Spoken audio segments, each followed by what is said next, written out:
Sana şöyle bir şey söylesem, dünyanın en hızlı internetine, en popüler kültür ihracatına ve trilyon dolarlık devasa bir ekonomiye sahip bir ülke düşün.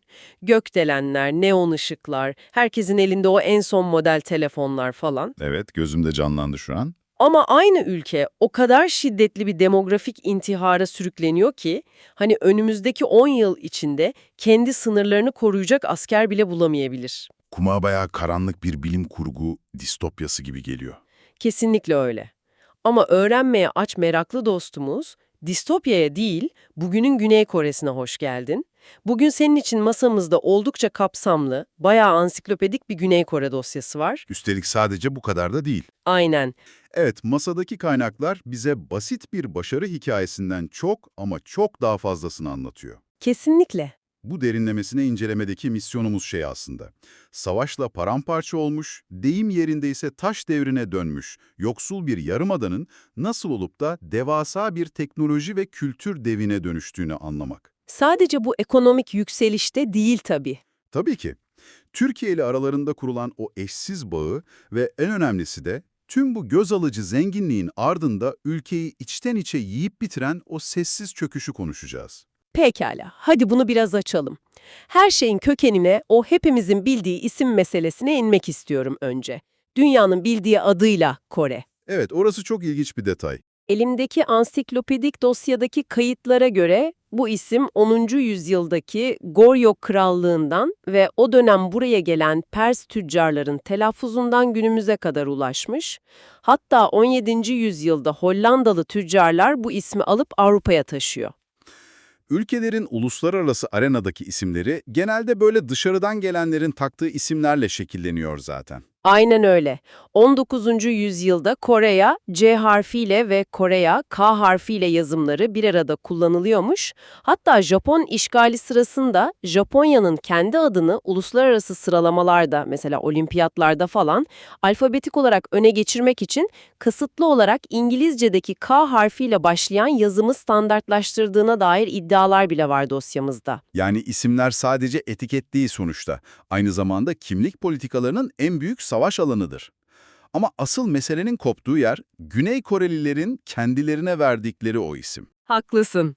Dünyanın onlara ne dediğini pek umursamıyorlar galiba. Umursamıyorlar çünkü onlar kendi ülkelerine Kore demiyorlar. Daehanminguk diyorlar. Yani Büyük Koreli Halk Devleti. Çok iddialı bir isim. Öyle. Bu isim sadece coğrafi bir koordinatı belirtmiyor. Bir etnik kökeni, binlerce yıllık o hayatta kalma mücadelesini işaret ediyor aslında. Ve bu hayatta kalma mücadelesi dilde de inanılmaz net görünüyor. 15. yüzyıla, o Kral Büyük Sejong dönemine gidelim biraz. Gidelim, o dönem çok kritik. Kaynaklarımız o dönemde öğrenmesi inanılmaz zor olan, tamamen Çin'den gelme Hanca karakterlerinin kullanıldığını söylüyor. Ama Kral Sejong çıkıyor ve tamamen halk için tasarlanmış, dilin ses yapısına uygun o çok mantıksal Hangul alfabesini icat ediyor. Gerçekten devrim niteliğinde bir olay bu. Ben bunu hep şuna benzetiyorum açıkçası. O dönemin Çin alfabesi sadece elitlerin, o eğitimli saray mensuplarının anlayabildiği çok karmaşık bir yazılım kodu gibi. Çok doğru bir benzetme, kapalı ve sadece belirli bir zümreye ait. Aynen, ama Kral Sejong çıkıp geliyor ve halk için, okuma yazma bilmeyen o köylüler için herkesin kullanabileceği bir açık kaynaklı işletim sistemi yaratıyor. Yani open source bir dil. Kesinlikle öyle. Zaten Hangul, dünyada icat edeni, icat edilme tarihi ve arkasındaki felsefesi tam olarak bilinen nadir alfabelerden biri. Vay canına, bu çok özel bir durum. İzole edilmiş bir dil olan Korece'yi o devasa Çin gölgesinden kurtarmak için atılmış muazzam bir adım bu. Ama benim kafama yatmayan bir şey var burada. Neden bir toplum binlerce yıllık Çin alfabesini, komşularıyla olan bütün o kültürel ve ticari bağlarını tek bir kralın kararıyla çöpe atıp tamamen yeni bir alfabe icat eder ki? Görünüşte radikal duruyor, haklısın.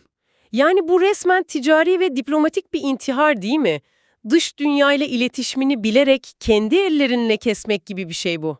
Bunu büyük resimle ilişkilendirirsek, Kore Yarımadası'nın o jeopolitik kaderine bakman gerekir. Tarih boyunca bir yanda koca bir kıta imparatorluğu olan Çin var, Evet, devasa bir güç. diğer yanda da inanılmaz hırslı ve militarist bir ada devleti olan Japonya var.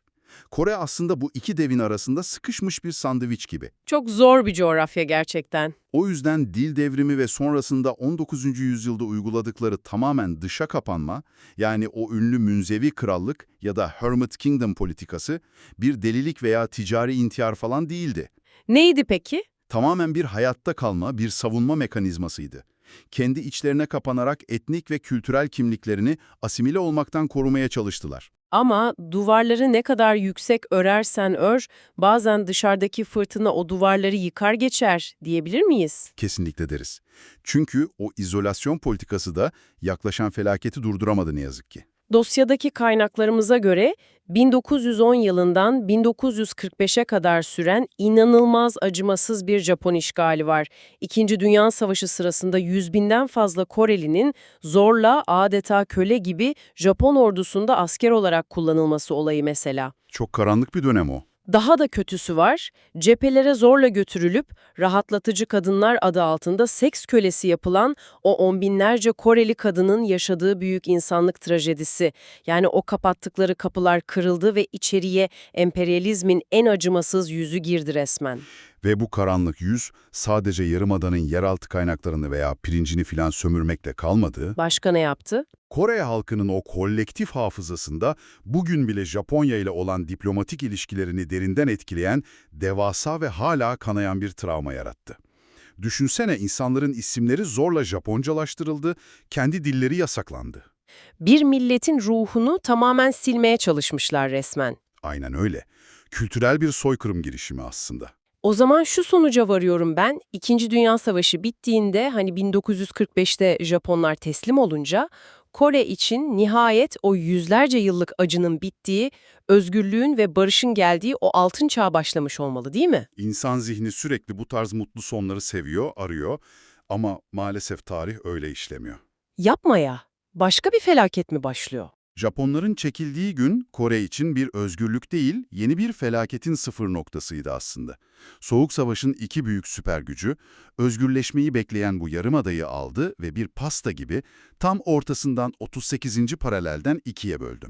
Kuzey ve güneyin ayrılışı işte. Evet, kuzeyde tamamen Sovyetler Birliği destekli bir komünist rejim kurulurken, güneyde Amerika Birleşik Devletleri destekli kapitalist bir yapı inşa edildi.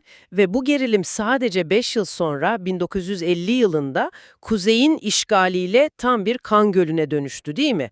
Soğuk Savaş'ın o ilk büyük sıcak çatışması, Kore Savaşı. Çok yıkıcı bir savaş hem de. Kaynaklarımıza göre 2,5 milyon insan bu savaşta hayatını kaybetmiş. 2,5 milyon. Şehirler resmen haritadan silinmiş ve en tuhafı da ne biliyor musun? Barış anlaşması olmaması mı? Aynen. 1953'te sadece bir ateşkes imzalandığı için hani teknik olarak bu iki ülke bugün hala savaşta aslında. Ortada resmi bir barış anlaşması falan yok. Dünyanın en ağır silahlandırılmış mayınlarla dolu o sınırı, yani askerden arındırılmış bölge, o gün bugündür orada öylece duruyor zaten. Savaş hiçbir zaman bitmedi. Sadece donduruldu. Evet, dondurulmuş bir savaş. Ama işte bu dondurulmuş cehennemin tam ortasında çok insani bir hikaye yaşardı. İşte burası gerçekten çok ilginçleşiyor. Yani jeopolitik dediğimiz şey normalde çok soğuktur. Tamamen haritalar üzerinde oynanan, çıkarlara dayalı bir satranç oyunudur hani. Ülkeler masaya oturur ve bana ne vereceksin diye sorar. Kesinlikle. Uluslararası ilişkilerin doğası budur. Ama Türk ve Kore halkı arasındaki bağ bunun tam zıttı. Ben bu durumu şey gibi görüyorum. Kendi evleri yanarken birbirine omuz omuza su taşıyan iki uzak komşuya benzetiyorum. Çok güzel bir benzetme. TRT Haber Bülteni'nde Güney Kore'nin Ankara Büyükelçisi Yon Do-jang, savaşın 75. yılında bu bağdan direkt kan kardeşliği olarak bahsediyor. Türk askerinin o topraklara gidişi sıradan hani basit bir NATO görevinin çok ötesine geçmiş. Büyükelçi orada verdiği röportajda çok önemli bir detayın altını çiziyor aslında. İki ülkenin askerlerinin aynı cephede omuz omuza savaştığını, kan döktüğünü söylüyor ama ilişkiyi özel kılan şeyin askeri strateji veya politika olmadığını da özellikle vurguluyor. Evet, askeri başarıdan çok daha fazlası var orada. Aynen. O yıkımın, o açlığın ve ölümün ortasında çok daha insani başka bir şey olmuş. Evet, hani hepimiz o meşhur Ayla hikayesini biliyoruz zaten. Bir Türk subayının savaşın tam ortasında yetim kalmış küçük bir Koreli kızı bulup onu resmen kendi çocuğu gibi sahiplenmesi. Çok dokunaklı bir hikaye. Ama Büyükelçinin şu sözleri oldu. Diyor ki, Türkiye'ye geldikten sonra anladım ki sadece bir aile yoktu. Yani olay tek bir askerle sınırlı değilmiş. Düşünebiliyor musun? Tek bir kahramanın öyle bireysel çabasından falan bahsetmiyoruz. Neredeyse her Türk askerinin o birliğin içinde himaye ettiği, yemeğini paylaştığı, kendi elleriyle saçını taradığı bir savaş yetimi varmış. Bu gerçekten muazzam bir detay. Hatta Türk Tugayı sadece bu kimsesiz çocuklar için Suvon kentinde bir Ankara okulu inşa etmiş. Büyükelçi diyor ki, o günkü savaş yetimleri bugün yaşlı insanlar tabii ama izlediğim belgesellerde o yaşlı insanlar hala ezbere Türkçe çocuk şarkıları söylüyorlardı. İnanılmaz. Bu durum aslında siyaset bilimi ve diplomasi tarihinde resmen ders olarak okutulması gereken bir olgu. Neden sence? Çünkü savaşlar normalde toplumları travmatize eder, insanları içe kapatır ve genellikle yabancılara karşı derin bir nefret doğurur. Tabii haklısın. Ancak Türk askerinin orada daha kendi can derdindeyken sivillere, o kimsesiz çocuklara uzattığı bu merhamet eli bugün bile ders kitaplarında okutuluyor. Nesiller boyu süren yıkılmaz kültürel bir köprü inşa etmişler resmen. Bunun etkilerini bugün de görüyoruz aslında. Kesinlikle. 6 Şubat Türkiye depremlerinde Güney Kore'nin ilk arama kurtarma ekiplerini gönderen ve o inanılmaz dayanışmayı gösteren ülkelerden biri olması tesadüf falan değil. Değil tabii ki. O köprünün 75 yıl sonra bugün hala sapasağlam ayakta olduğunun en büyük kanıtı bu. Kesinlikle tüyler ürpertici bir bağ bu. Peki savaştan sonra Yarımada'da sular nasıl duruldu sence? Sular pek durulmadı aslında. Şöyle mantıklı bir çıkarım yapmaya çalışıyorum. Savaş bitmiş, milyonlarca insan ölmüş, bütün ülkenin altyapısı sıfırlanmış. Normal şartlarda bir ülkenin yapacağı ilk şey dış yardımlara bel bağlayıp yaralarını sarmak için yavaş yavaş birkaç nesle yayılan sakin bir iyileşme sürecine girmektir. Yani mantıklı olan bu değil mi? Mantıklı olan o belki ama hayır, orada tam aksi oldu. Güney Kore sakin ve yavaş bir iyileşmeyi seçmedi. Seçmedi mi? Veya daha doğrusu halka böyle bir seçenek falan sunulmadı. Çok daha karanlık, acımasız ve inanılmaz derecede hızlı bir kalkınma modeline zorlandılar. Şu meşhur diktatörlük yılları. Evet, o dönem. Syngman Rhee ile başlıyor, ardından askeri darbelerle başa geçen Park Chung-hee ve Chun Doo-han gibi liderlerin dönemi geliyor peş peşe. Siyasi baskının zirve yaptığı zamanlar. Üniversiteler resmen ezilmiş. Ben o dönemi hep şeye benzetiyorum. Altı devasa bir harlı ateşle yanan ama kapağı böyle sıkıca kapatılmış bir düdüklü tencereye benzetiyorum. Evet, düdüklü tencere metaforu o dönemin siyasi ve ekonomik mekanizmasını cidden kusursuz özetliyor bence. İçeride her şey kaynıyor yani. Aynen öyle. Dışarıda soğuk savaş tehdidi var zaten.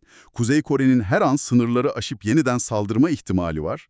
Bu yüzden askeri diktatörler dediler ki, önce zenginleşeceğiz, hayatta kalacağız, demokrasi falan sonra gelir. Ve devleti arkalarına alarak inanılmaz bir şirketleşmeye gittiler. Doğru. Devlet belirli aileleri ve şirketleri seçti, onlara inanılmaz ucuz krediler, muazzam imtiyazlar sağladı. Ve ekonomi içeride o inanılmaz basınçla çok hızlı bir şekilde pişti. Buna Han Nehri mucizesi diyorlar sanırım. Evet, tam olarak öyle. Tamamen devlet güdümlü, ihracata dayalı, işçilerin günde 14-15 saat köle gibi çalıştırıldığı o agresif büyüme süreci. Tabii ekonomi bu kadar şahlanırken o sıkıca kapatılmış kapağın altındaki siyasi ve sosyal basınç da inanılmaz seviyelere ulaştı. Nihayetinde o tencere patladı değil mi? Patlamaması imkansızdı zaten. Önce 1980 yılındaki Gwangju Demokratikleşme Hareketi'nde ilk büyük çatlaklar oluştu. Çok fazla kan döküldü orada. Evet, çok acı olaylar yaşandı. Ve 1987 yılında Seul Ulusal Üniversitesi'nde bir öğrencinin Park Jong-chol'un polis sorgusunda işkenceyle öldürülmesi bardağı taşıran o son damla oldu galiba.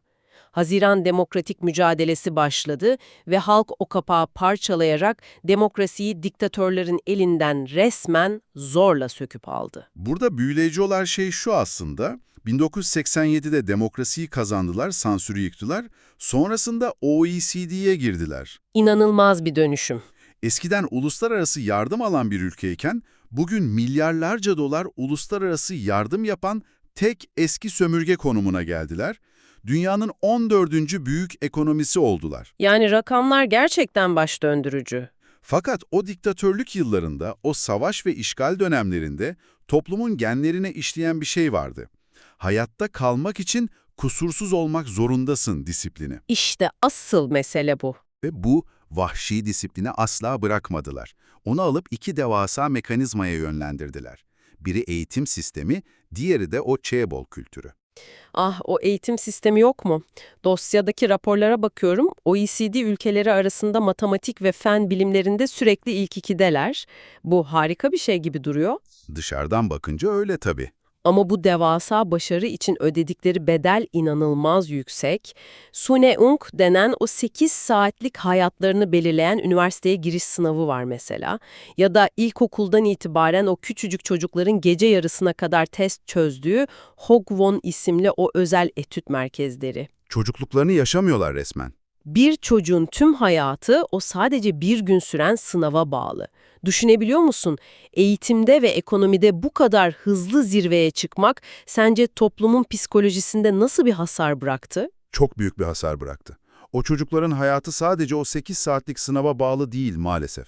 Başka neye bağlı ki? O sınavın sonucunda gireceği o büyük chaebol şirketlerine bağlı. Güney Kore'de orta sınıf olmanın, hani iyi bir evlilik yapıp bir aile kurabilmenin neredeyse tek yolu bu dev holdinglerden birine kapağı atmak. Yani her şeye bir şirkete girmek için. Aynen. Eğitim artık bireye aydınlatan, geliştiren falan bir süreç değil. O, holdinglerin kapısından içeri girmek için kullanılan acımasız ve kanlı bir silaha dönüşmüş durumda. Ve işte tam da bu noktada kendi elleriyle yarattıkları o düdüklü tencere modeli bugün geri tepiyor. Savaşın, o vahşi Japon işgalinin veya acımasız diktatörlerin yapamadığı bir şeyi yapıyor şu an sistem. Kendi kendini yok ediyor. Kesinlikle Kore'nin geleceğini içeriden çok sessizce yok ediyor. Öğrenmeye aç dostum, elimdeki dosyadaki rakamlar gerçekten dondurucu seviyede. Evet, demografi rakamları korkunç. Dünyanın en düşük doğum oranından bahsediyoruz. 2022'de bir kadının hayatı boyunca sahip olması beklenen çocuk sayısı 0,78 iken 2023'te bu oran 0,72'ye çakılmış durumda. Her yıl daha da kötüye gidiyor. Hani bir nüfusun kendini yenilemesi için sadece aynı kalabilmesi için bile bu oranın 2,1 olması gerekiyor. Kore şu an kelimenin tam anlamıyla ulusal bir demografik acil durum yaşıyor. Ve bu sadece hani kağıt üzerinde duran bir istatistik değil. Sokakta da hissediliyor yani. Tabii ki okulların kapandığı, çocuk doktorlarının hasta bulamadığı için kliniklerini kapatmak zorunda kaldığı bir toplum demek bu. Sokaklarda bebek arabasından çok evcil hayvan arabasının dolaştığını düşün. Yok artık. Cidden bu seviyede mi? Gerçekten bu seviyede. Bir de dosyadaki ekonomik rakamlara bakıyorum. Hükümet son 20 yılda bu sorunu çözmek için tam 379,8 trilyon won harcamış. Yani yaklaşık 286 milyar dolar. Devasa bir bütçe. Dur bir saniye, 286 milyar dolar diyoruz. Sen bu parayı alıp insanların üzerine helikopterden falan atsan sırf o parayı, o teşvikleri almak için bile çocuk yaparlar diye düşünüyor insan. İnsan psikolojisi öyle işlemiyor işte. Nasıl olur da bu kadar devasa bir bütçe işe yaramaz? Temelde kırık olan, o milyarlarca dolar paranın bile çözemediği ne var bu ülkede? Bu önemli bir soruyu gündeme getiriyor. Hükümet yıllarca sorunun sadece basit bir ekonomik engel olduğunu düşündü. Para verince çözülecek sandılar yani. Aynen. Çocuklu ailelere her ay tıkır tıkır yatan nakit yardımları, tüp bebek masraflarının tamamının devlet tarafından karşılanması, bedava ulaşım falan bunlar kulağa harika geliyor. Evet, gayet cazip teklifler. Ama 286 milyar dolar harcayarak insanlara sadece çocuk yap diyorsun ve o insanlar o çocuğu doğurduğu an daha demin bahsettiğimiz o Hagwon cehennemine, o özel dershane çarkına sokmak zorunda kalacak o bebeği. Ah, o rekabet ortamı. Çocuk daha ilkokuldayken ailenin gelirinin yarısı o etüt merkezlerine gidiyor zaten. Sonra üniversiteyi bitirdiğinde o acımasız Çabol mülakatlarında dirsek çürütüp ofis plazalarında günde 14 saat çalışmak zorunda kalacak. Yani diyorsun ki hükümetin verdiği o teşvik paraları, o yardımlar insanların ruhunu tüketen o acımasız rekabet ve statü kültürünü satın alamıyor. Kesinlikle alamıyor. Gençler de bunu çok net görüyor ve bu sistemi kendi çaplarında boykot ediyorlar. Peki tüm bunlar ne anlama geliyor? Ben bunu şuna benzetiyorum. Devasa, pırıl pırıl böyle saniyede yüzlerce kilometre hızla giden devasa bir hızlı tren ağı inşa ediyorsun. Tren harika, istasyonlar son teknoloji, mühendislik cidden kusursuz. Hı hı. Ama bir sonraki istasyonda o trene binecek olan yolcuyu yetiştirmeyi tamamen unutmuşsun. Ortada yolcu yok. Çok doğru ve acı bir benzetme bu. Güney Koreli gençler arasında zaten şu an Sampo nesli diye çok yaygın bir kavram var. Sampo nesli mi? O ne demek? 3 şeyden vazgeçenler demek. Önce o rekabetten vakit bulamayıp flört etmekten vazgeçtiler. Sonra evlenmekten vazgeçtiler. Ve en sonunda da çocuk sahibi olmaktan tamamen vazgeçtiler. 3 temel insani duygudan vazgeçiş. Sistem onlardan sadece kusursuz üretim makineleri olmalarını istiyor çünkü. Ve bir makinenin aşık olmaya veya çocuk büyütmeye vakti falan yoktur. İnanılmaz. Tüm bunları dinleyince demin TRT Haber Bülteni'nde konuştuğumuz o savaş yetimleri aklıma geliyor ve ortaya inanılmaz trajik bir ironi çıkıyor açıkçası. Nasıl bir ironi? Şöyle düşünsene, 75 yıl önce gökten bombalar yağarken insanların barınacak bir çadır bile bulamadığı o yıkımın ortasında yetim çocukları sahiplenecek, onları kendi çocukları gibi büyütecek o şefkati ve zamanı bulabildiler. Çok haklısın. Ama bugün trilyon dolarlık devasa bir ekonominin içinde o mutlak barış ve zenginlik ortamında aynı toplum kendi öz çocuğunu doğurup büyütecek maddi ve manevi gücü kendinde bulamıyor. Sistemi öyle bir kurmuşlar ki barış zamanında bir çocuk büyütmek o savaş zamanından daha imkansız bir hale gelmiş. Kesinlikle. İşin maddi boyutundan ziyade manevi bir tükeniş var. Üstelik bu çöküşün çok acil ve çok ciddi bir güvenlik boyutu da var. Başta söylediğimiz gibi hani teknik olarak Güney Kore hala Kuzey Kore ile savaşta. Evet, barış antlaşması yoktu. Orduyu ayakta tutmak için erkeklerde 21 aylık o zorunlu askerlik süreci var. Ordunun kuzeyin o tehdidine karşı caydırıcı olabilmesi için her yıl düzenli olarak 650 bin aktif personele ihtiyacı olduğu belirtiliyor. Ama doğan çocuk yok ki. İşte sorun da bu. Askere alacak genç bulamıyorlar şu an. Kendi evlatlarını yetiştiremeyen bir sistem, sırf sınırlarını robotlara veya ne bileyim yapay zekaya falan emanet ederek sence nereye kadar hayatta kalabilir? Bu gerçekten muazzam büyük bir varoluşsal kriz bence. Kesinlikle öyle. Sevgili dinleyicimiz, dostumuz, bugün seninle o antik krallıklardan çıktık, Çin ve Japonya arasında sıkışmış bir coğrafyanın hayatta kalma savaşından yola çıktık. Hangul alfabesinin o devrimsel icadından geçtik. Japon işgalinin o acımasız yüzüne hep birlikte tanık olduk. Tarihte çok uzun bir yolculuk yaptık aslında. Sonra Türkiye ile kilometrelerce öteden yetim bir çocuğun başının okşanmasıyla kurulan o saf, o çıkarsız kan kardeşliğini konuştuk. O tılsım gerçekten bölümün en dokunaklı yeriydi. Ardından o yıkımın küllerinden, diktatörlüklerin o düdüklü tenceresinden fırlayıp dünya ekonomisine kafa tutan o inanılmaz teknoloji devrimine şahit olduk. Ama günün sonunda kendi yarattığı sosyoekonomik sistemin, o devasa chaebol şirketlerinin ağırlığı altında ezilen bir topluma vardık. Çocuk seslerinin giderek azaldığı, hızla yaşlanan bir ülkenin muazzam çelişkisi. Aynen öyle. Bu aslında sadece Güney Kore'nin meselesi değil. Tüm modern dünyanın durup üzerine düşünmesi gereken koca bir laboratuvar deneyi aslında. Tüm bu inceleme, o senin kendi hayatındaki, kendi kariyerindeki o başarı tanımlarını nasıl etkiliyor? Bir toplum sadece GSYH'sini büyütmek uğruna bireylerini böylesine kusursuz ama tükenmiş birer dişli çarka dönüştürdüğünde onlardan insan olmanın en temel güdülerini de çalmış olmuyor mu? O kadar haklısın ki bizi dinleyen dostumuz bu derinlemesine incelemeyi bitirirken aklının bir köşesinde şu düşüncenin yankılanmasını istiyorum ben. Güney Kore'yi O, savaş sonrası korkunç yoksulluktan kurtaran, onları dünyanın zirvesine taşıyan o aşırı rekabetçi ve başarı odaklı ekonomik model, bugün tam da gençlerin bir aile kurmasını, nefes almasını engelliyorsa, sormamız gereken asıl soru şu değil mi? Modern dünyada ekonomik ilerleme dediğimiz o parlak hedef, aslında insanlığın biyolojik olarak varlığını sürdürmesiyle temelden uyumsuz, eninde sonunda çökecek sürdürülemez bir illüzyon mu?